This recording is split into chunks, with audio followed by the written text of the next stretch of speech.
Jimbo's Garage. Good afternoon, everyone. Welcome back to Jimbo's Garage. Well, most of my regular viewers know that I am a concrete contractor by trade. And oftentimes when we're pouring concrete such as driveways, walkways, patios, and other types of concrete slabs, we often put a broom finish on for the final product. And that is what this is right here. Now, this is a real authentic horsehair broom. These are, very popular in the concrete industry. This is what concrete finishers normally use. They provide a really good finish because the product is high quality, but in order to keep it this way, it takes some maintenance. You just don't buy one of these things for 30 or 50 bucks, use it one time, throw it in the back of the truck, and it'll be ruined in just a week or so. So the good way to do is take care of this thing. And what we do is when we're finished using it, we wash it off with water, just kind of shake it a few times like this, and spray some lubricant, WD-40 or whatever you may have over the top of it, and then try to store it upright and protect it from any damage you may have. So a good way to do that is to build a small little box for this thing. So every time we're done, drop it in the box, put the lid over, then we can put it in a nice place in the truck and it's not going to get damaged. And if you do that, it'll last a long, long time. So let's get started on this project. I have several scrap wood piles throughout the shop. It took a couple of different piles to dig out the pieces we needed for this project. Alright, well, I was able to pull some wood from my scrap pile here. From underneath my bench over here, I got these three pieces right here that looked like they were going to be absolutely perfect. Unfortunately, laying them up in here, they're just about an inch too short. So these things, well, we'll save them for another project. Went over to the other side where my wood is and was able to pull off these. This is 1/2 inch ply. This is 8 ply. This is some really nice plywood, really strong. And this is plenty long enough. I'm able to get 3 pieces out of this. That'll be the bottom and the 2 sides. And then I can make the top out of this right here. So it's perfect. We got the wood we need. Let's get started. All right, so the first thing I'm going to do is get out the Dewalt portable benchtop table saw here, and you're probably wondering why I'm not using my table saw table that I made for this, but you know, there's just a few cuts right here, and I just thought I'd throw this up on my welding table. This is not going to take me too long just to run these boards through it, and sometimes it takes a little bit longer to get the table saw table set all up, but nevertheless, this worked out really good. You know, I don't do a lot of woodworking, but this little table saw here has really served me well for what I've used it for. Then over to the Bosch compound miter saw. I'll do some final cuts and trimming.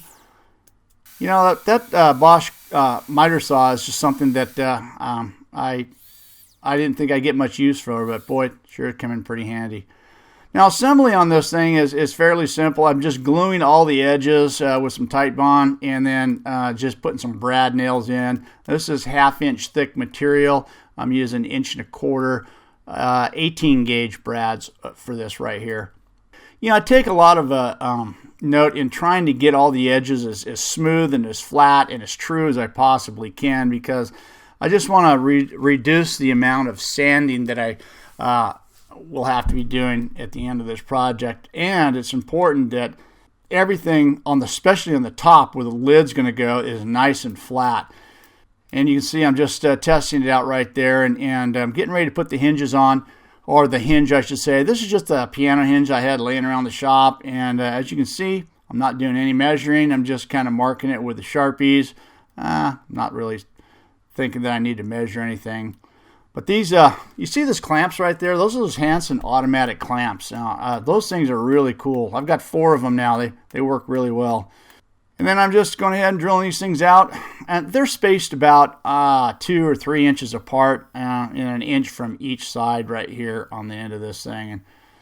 And 3/32 drill bit right here. I'm using some pretty small screws. And it didn't take too long to get everything all drilled out. I don't think anybody's going to complain about maybe those screw holes not being exactly perfect. You never know. Some rough sanding right here, just to be sure I get any of the sharp edges before I put the lid on. I just wanted to get some of the sanding out of the way before the lid goes on.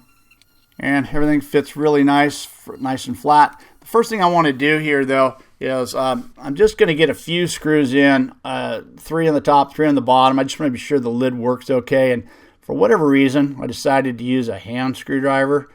I don't know why, but that didn't last very long, I tell you that right now. My wrist was wore out just after putting these 6 screws in. Went right to the cordless drill here pretty quick for the rest of them. But there it is. I got just a few screws top and bottom, and everything works good. And before I finish it up, I just clamp the lid nice and tight to prevent the thing from moving around when the rest of them go in. And just pre-drilling these holes. And there it is. Cordless drill. And now final sanding.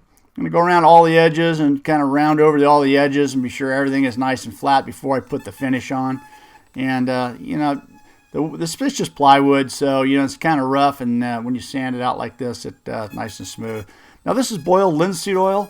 This is the choice that I use. I use this. I've had some good success with this on a lot of my past projects, and it just seemed to be the right application for this particular project as well. A good liberal coat inside and out all the way around made it look pretty good. You know, it kind of enhanced the grain a little bit. You see I got a nice little knot right there, and that looks all pretty cool. Well, that's right in front of the box. I didn't plan that. It looks pretty cool. And then finish everything up right there, and then a final coat on the very top. Now it's a good little added touch to the box. Looks really good. Everything works fine. And of course, here's the test, the room itself. And that thing dropped right in there. It was absolutely perfect. And of course, what would a project be without a Jimbos Garage sticker on it? Hope you enjoyed the video. Thanks for watching. Don't forget to rate, comment, and subscribe for more videos. See you next time on Jimbos Garage.